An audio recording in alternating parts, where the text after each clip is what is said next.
प्यारे बच्चों, कोविड-19 के कारण इस समय आपका विद्यालय आना स्थगित है। ऐसे में आपकी पढ़ाई निरंतर जारी रहे, इसीलिए हम लेकर आए हैं डिजी साथ कार्यक्रम। इसके माध्यम से आप प्रत्येक दिन सोमवार से शुक्रवार तक पूर्वाह्न 10 से 12 तथा अपराह्न 1 से 2 बजे तक अपनी अपनी कक्षाओं के अनुरूप कार्यक्रम देख सकेंगे।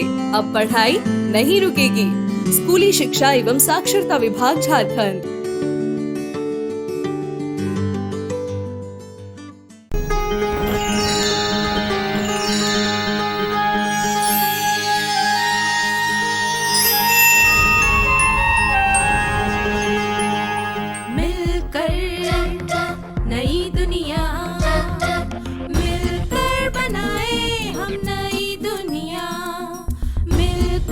जीत ले हम सारी दुनिया। बीच हमें आज बोने दो, रोज उसे थोड़ा बढ़ने दो।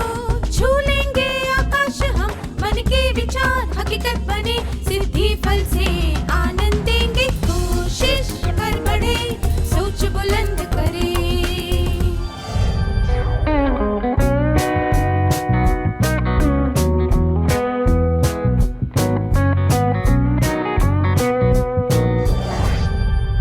नमस्ते छात्रों, क्या आप सब मजे में हैं? अच्छी बात है। पिछले सत्र में हमने 5 प्रकार की आलोचनाओं के बारे में सीखा। 1. उपयोगी। 2. विनाशकारी। 3. नियंत्रण में रखने वाली। 4. बिना किसी इरादे के। 5. आदत से मजबूर होकर की गई। आलोचना करना तो मनुष्य के स्वभाव में है। जैसे गलती इंसानों से ही होती है, वैसे आलोचना करना भी मनुष्य की प्रकृति है। यह समझना बहुत जरूरी है कि लोग आलोचना क्यों करते हैं या फिर कौन सी बात उन्हें आलोचना करने के लिए उकसाती है। अब एक परिस्थिति पर ध्यान दीजिए। कमलेश को स्कूल के बागवानी दल का सदस्य बनाया गया था। सारे सदस्य यह चर्चा कर रहे थे कि वे बागवानी कैसे करेंगे और सारी जिम्मेदारियां किस तरह बांटेंगे। एक व्यक्ति ने कहा, कमलेश एक अच्छा नेता बन पाएगा या नहीं। उसने यह कहा क्योंकि कमलेश ने पहले एक कार्य अच्छी तरह नहीं किया था। कमलेश को इस बात से ठेस पहुंची। इस आलोचना का कारण क्या था? क्या आलोचना करने वालों को कमलेश पर विश्वास नहीं था? क्या आलोचना करने वाला कमलेश से नाराज था? क्या आलोचना करने वाला कमलेश को नेता नहीं बनाना चाहता था? 1. क्या आलोचना करने वाले को कमलेश पर विश्वास नहीं था? 2. क्या आलोचना करने वाला कमलेश से नाराज था? या 3. क्या आलोचना करने वाला कमलेश को नेता नहीं बनाना चाहता था? किसी व्यक्ति की काबिलियत पर विश्वास ना होना आलोचना का कारण हो सकता है। आलोचना करने के कारण विश्वास की कमी। ऐसी परिस्थितियों में आलोचना की वजह से हमें गुस्सा नहीं आना चाहिए और ठेस नहीं पहुंचनी चाहिए। उदाहरण के लिए, कमलेश को बुरा मानने की जगह इस मौके का फायदा उठाना चाहिए। उसे यह साबित करके दिखाना चाहिए कि वह अच्छी तरह काम कर सकता है।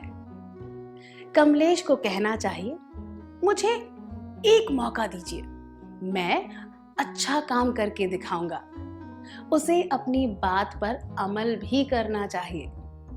अगर कमलेश को यह मौका ना मिले तो उसे दूसरे मौके का इंतजार करना चाहिए और अपनी काबिलियत साबित करनी चाहिए।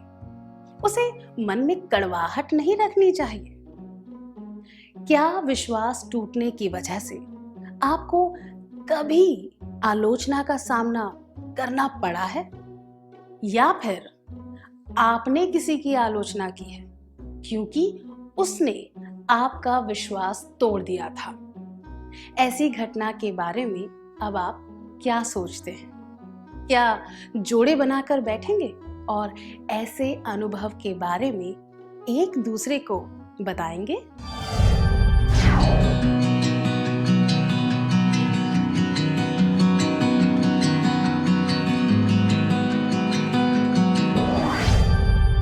धन्यवाद। क्या हम एक और परिस्थिति पर ध्यान दें? हेमा को चित्रकला करने का बड़ा शौक है। उसने आधुनिक चित्रकला के माध्यम से अंधकार के विषय पर चित्र बनाया। उसके एक वृद्ध रिश्तेदार ने चित्र को देखकर कहा, यह किस तरह का चित्र है? कितना दुख भरा है और कुछ भी स्पष्ट नहीं दिख रहा। बस यहाँ वहां कुछ रेखाएं खींची हुई हैं। क्या तुम ऐसा चित्र नहीं बना सकती जो रंगीन हो, जिसमें सब कुछ साफ दिख रहा हो? क्या आप दोनों इस दृश्य का अभिनय करके दिखा सकते हैं? आपको अभिनय के द्वारा दिखाना है कि इसके बाद क्या हुआ होगा।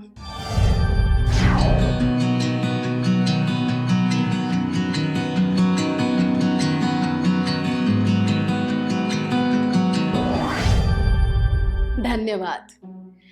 यह आलोचना ज्ञान या जानकारी की कमी की वजह से हुई थी। यह तो स्पष्ट है कि वह रिश्तेदार अपने हिसाब से किसी और आधार पर चित्र को आंक रहा था। उसे आधुनिक चित्रकला का पूरा ज्ञान नहीं था, इसीलिए उसे पता नहीं था कि इस तरह के चित्र की सराहना कैसे करते हैं। हमने इससे क्या सीखा? कई बार आलोचना की शुरुआत ज्ञान या जानकारी की कमी की वजह से होती है।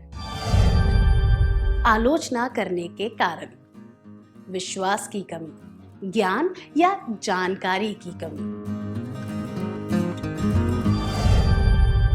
हेमा को इस बात का आभास होना चाहिए और उस रिश्तेदार की बात का बुरा नहीं मानना चाहिए, बल्कि हेमा को उन्हें आधुनिक चित्रकला से परिचित करवाना चाहिए। क्या ज्ञान की कमी की वजह से आपको कभी आलोचना का सामना करना पड़ा है, या फिर क्या आपने किसी की आलोचना की है क्योंकि उस व्यक्ति को किसी बात का पूरा ज्ञान नहीं था? ऐसी घटना के बारे में अब आप क्या सोचते हैं? क्या जोड़े बनाकर बैठेंगे और ऐसे अनुभव के बारे में एक दूसरे को बताएंगे?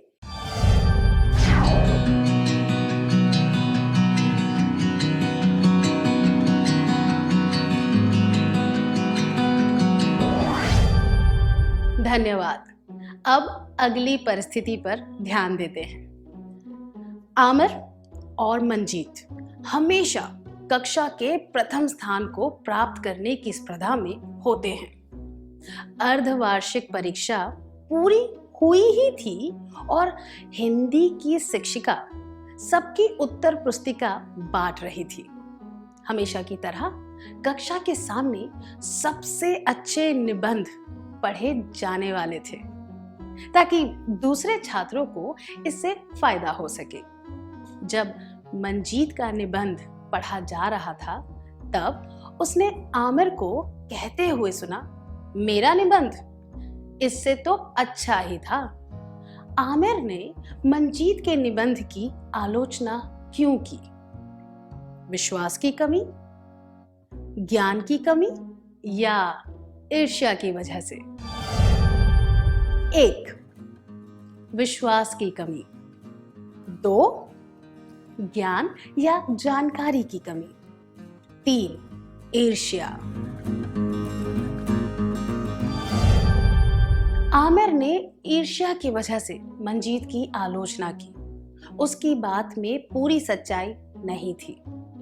मुकाबला करने की भावना और खुद में कोई कमी महसूस करने की वजह से लोग ईर्ष्या करने लगते हैं।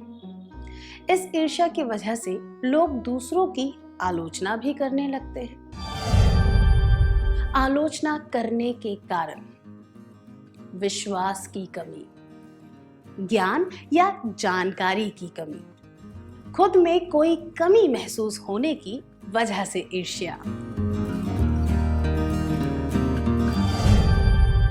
इस बात की जानकारी होने से हम आलोचना को सही तरीके से समझ पाते हैं। अगर हमें पता हो कि कोई व्यक्ति ईर्ष्या की वजह से आलोचना कर रहा है तो हमें बेकार में परेशान नहीं होना चाहिए।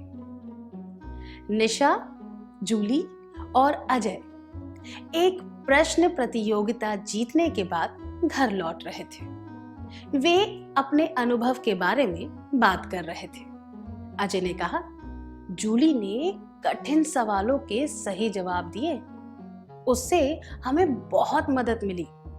निशा ने तुरंत कहा, यह मत भूलो कि उसने 2 गलत जवाब भी दिए थे। अगर मैं कुछ सवालों के जवाब समय पर नहीं देती तो हम हार जाते। क्या आपने कभी ईर्ष्या वाली आलोचना का सामना किया है? अब आप उस बारे में क्या सोचते हैं? क्या आप जोड़ियों में बैठकर एक दूसरे को अपनी भावनाओं के बारे में बताएंगे?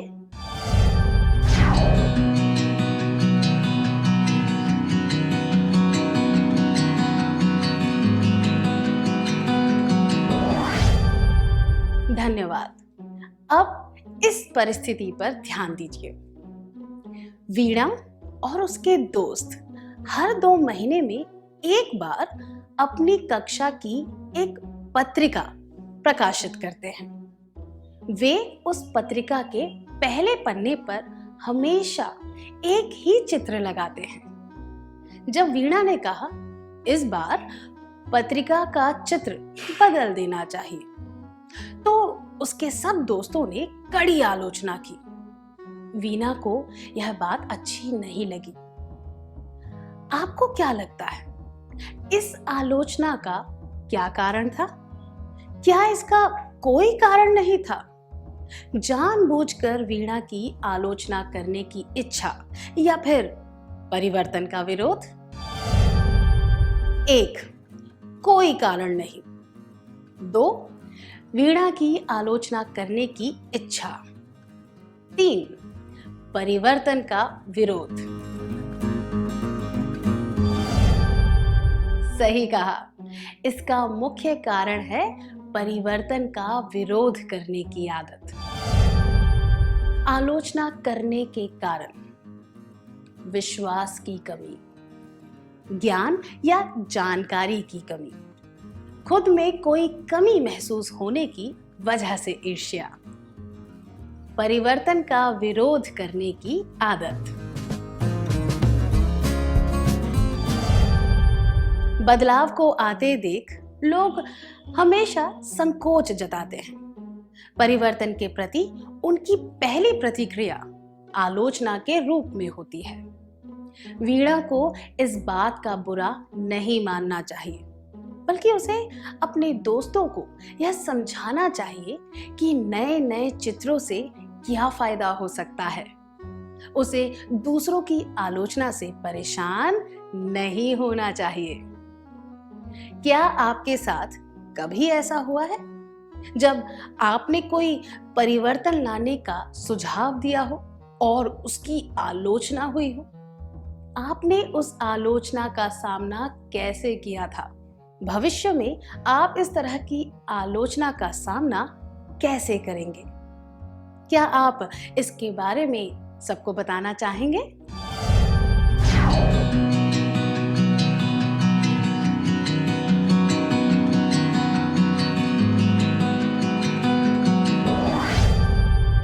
धन्यवाद। अब एक और परिस्थिति पर नजर डालते हैं। विनय ने कुछ नए दोस्त बनाए हैं और वह उनके साथ बहुत समय बिताने लगा है। इसकी वजह से वह देर से घर आता है। जब उससे इस बारे में पूछा जाए तो वह चालाकी से बात को बदल देता है। एक दिन उसके भाई ने उससे कहा कि उसके नए दोस्त कुछ ठीक नहीं है और उसे सोच समझकर दोस्त चुनने चाहिए।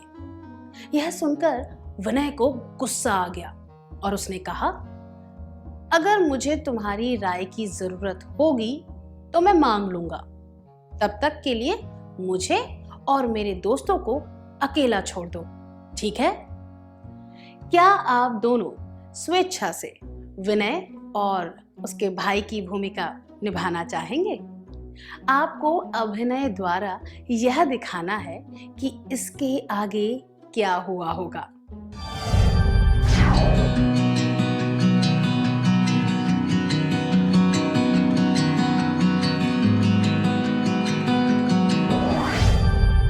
विनय अपने भाई की आलोचना पर ज्यादा ध्यान दे रहा है और असली मुद्दे के बारे में नहीं सोच रहा। आलोचना करने के कारण विश्वास की कमी, ज्ञान या जानकारी की कमी, खुद में कोई कमी महसूस होने की वजह से ईर्ष्या, परिवर्तन का विरोध करने की आदत, सच्ची फिक्र। अगर वह समझ जाता कि उसके भाई को उसकी फिक्र है तो वह आलोचना के सकारात्मक पहलू को देख पाता। उसका भाई उसकी गलतियां निकालने के लिए आलोचना नहीं कर रहा था। इस तरह की परिस्थितियों में आलोचना एक राय की तरह होती है। इस आलोचना का मकसद शिकायत करना नहीं होता। इसीलिए यह जानना जरूरी होता है कि आलोचना करने के पीछे उस व्यक्ति का मकसद क्या है। सच्ची फिक्र की वजह से की गई आलोचना को स्वीकार कर लेना चाहिए। हमने देखा कि आलोचना कितने प्रकार की होती है और उसके कारण क्या होते हैं। हमने यह भी जाना कि आलोचना का सामना कैसे करना चाहिए। अब हम एक कार्यकलाप करेंगे। अब हम स्क्रीन पर देखेंगे कि एक खंड में आलोचना लिखी हुई है और दूसरे खंड में आलोचना का सामना करने का तरीका।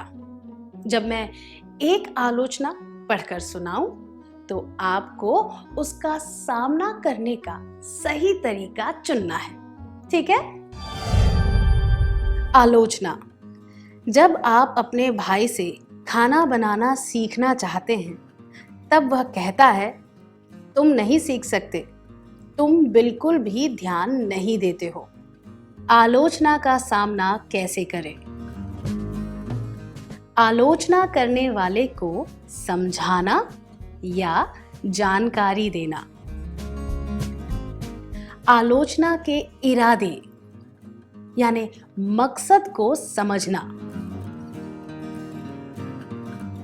आलोचना की परवाह ना करना। परिवर्तन की अहमियत समझना। आलोचना करने वाले को विश्वास दिलाना। इस आलोचना की वजह यह होती है कि सामने वाले को आप पर विश्वास नहीं है। इसीलिए उस व्यक्ति को विश्वास दिलाने की जरूरत है कि आप यह काम कर सकते हैं। आलोचना। जब आप अपने दोस्त को अपनी किताबों का संग्रह दिखाते हैं तो वह कहता है, इन किताबों में ऐसा भी क्या है कि तुम इन पर इतने पैसे खर्च कर देते हो। आलोचना का सामना कैसे करें? आलोचना करने वाले को समझाना या जानकारी देना।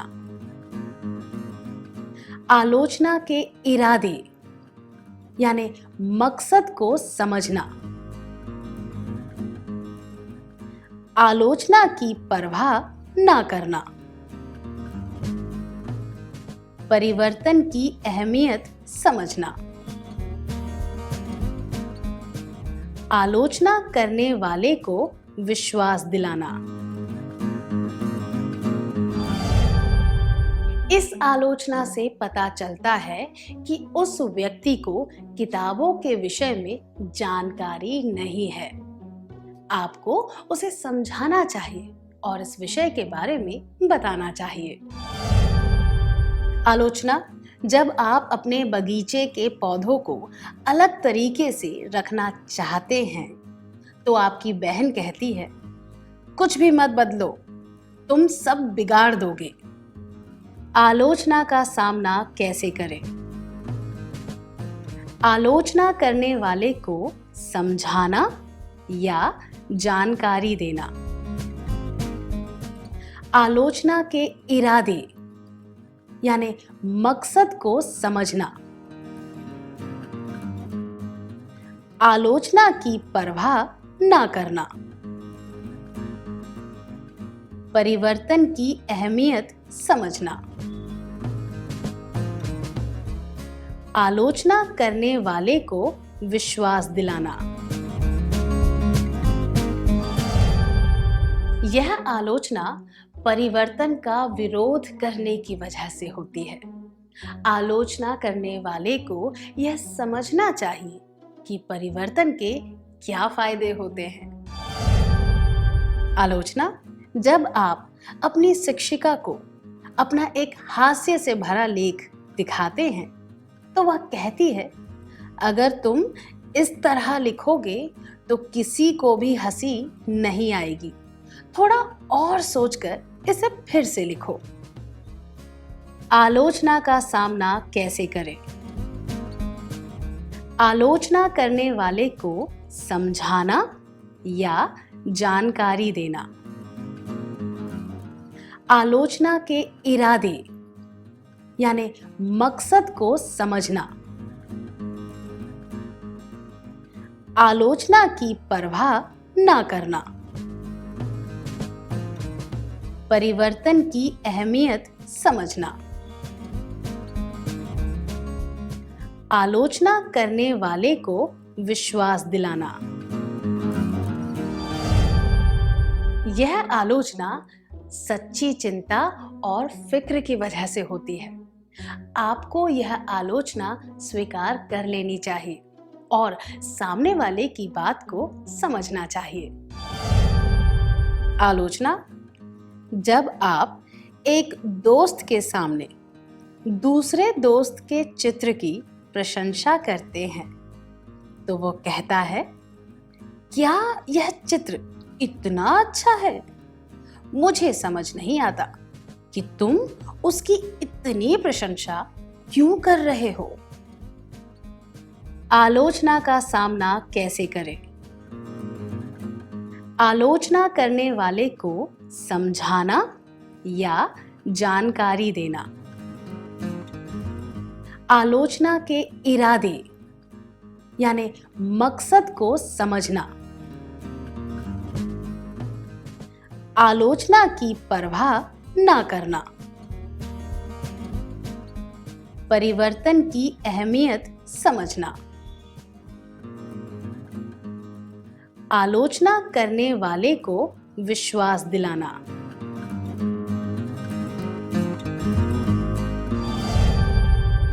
इस आलोचना की वजह ईर्ष्या है। इस बात पर बिल्कुल भी ध्यान नहीं देना चाहिए। क्या हम अब तक सीखी हुई बातों का सार संक्षेप कर लें?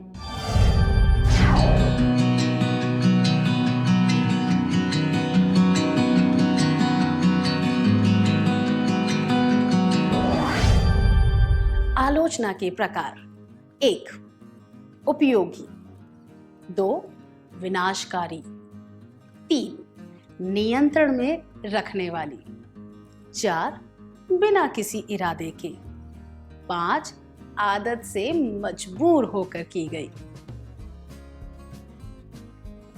आलोचना करने के कारण विश्वास की कमी, ज्ञान या जानकारी की कमी, खुद में कोई कमी महसूस होने की वजह से ईर्ष्या, परिवर्तन का विरोध करने की आदत, सच्ची फिक्र,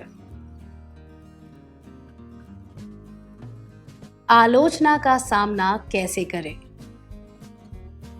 आलोचना करने वाले को समझाना या जानकारी देना, आलोचना के इरादे यानी मकसद को समझना, आलोचना की परवाह ना करना, परिवर्तन की अहमियत समझना, आलोचना करने वाले को विश्वास दिलाना।